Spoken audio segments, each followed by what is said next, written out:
नमस्कार, मैं हूँ किरण यादव। सबके बीच में मैं एक भजन लेकर आई हूँ। अच्छा लगे कमेंट बॉक्स में बताना।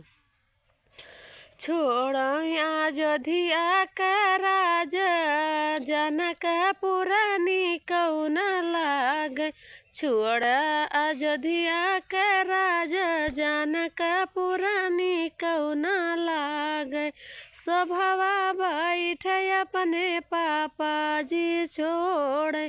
स्वभावा बैठ अपने पापा जी छोड़। मचिया बैठ महातारी, जानक पुरानी कौन लाग। मचिया बैठ महातारी, जानक पुरानी कौन लाग।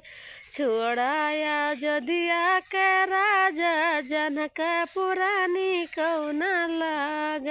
घोड़ा चढ़ल अपने चाचा जी छुआड़। घोड़ा चढ़ल अपने चाचा जी छुआड़। मचिया ही बैठे चाची, जनक पुरानी कौन लागे। मचिया ही बैठी चाची, जनक पुरानी कौन लागे। छोड़ाया अयोध्या के राजा, जनक पुरानी कौन लागे। भैया हमारे धनुष चलाए, भैया हमारे धनुष चलाए। छुअड़ऊ भैया जी सीतारा सैया, जनक पुरानी कौन लागे।